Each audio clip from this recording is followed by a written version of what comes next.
Welcome back, folks. You're tuned in to the Apocalypse Report, where the truth's raw, the coffee's black, and the signal's coming straight from the off-grid bunker. I'm your host, the Mad Outdoorsman, and today, we're going to talk about something that should make every liberty-loving American spit fire. How we've handed the keys to the country over to unelected, robe-wearing tyrants. So yeah, buckle up. Let's get to it.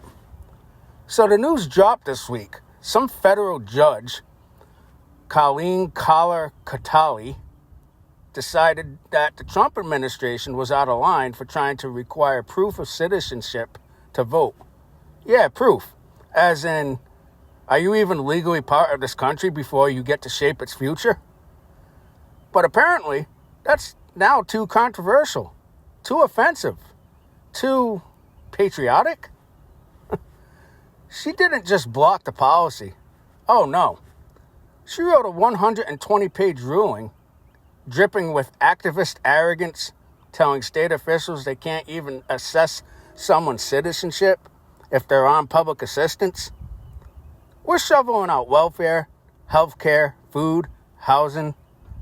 But hey, you don't dare ask if they're actually supposed to be here. Folks, we're being played.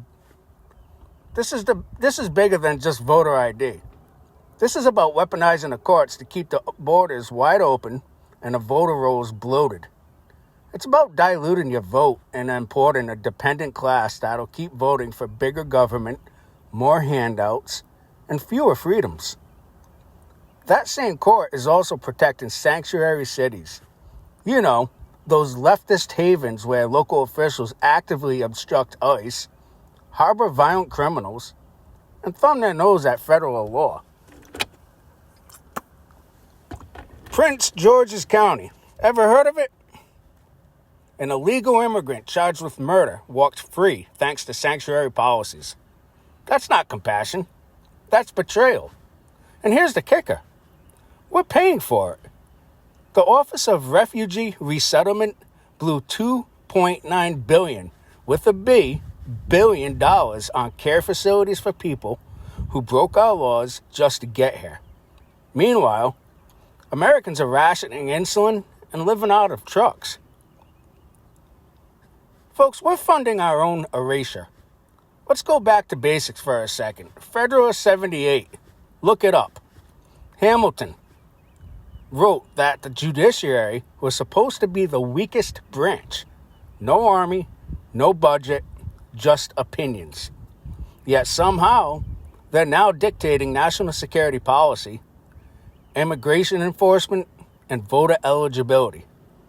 Why? Because nobody's telling them no.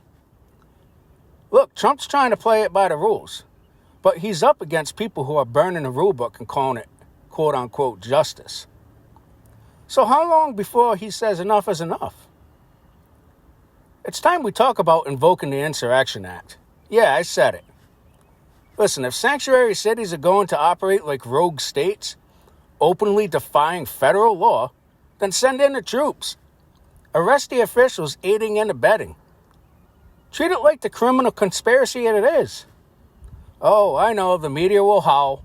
They'll call it fascism. But what do you call it when elected officials actively protect foreign nationals who kill Americans? Folks, that ain't democracy. That's surrender. Look, the line's been crossed, folks. Not in pencil, in blood. So here's your takeaway. Don't expect the system to fix itself. It's broken by design. The courts won't save us. Congress won't save us. If liberty's going to make it out of this alive, it's up to you. So stay armed, stay loud, and for God's sake, stay off grid. You've been listening to the Mad Outdoorsman, broadcasting truth from the edge of the collapse. No sponsors, no filters, no bull. I'll catch you folks on the next transmission.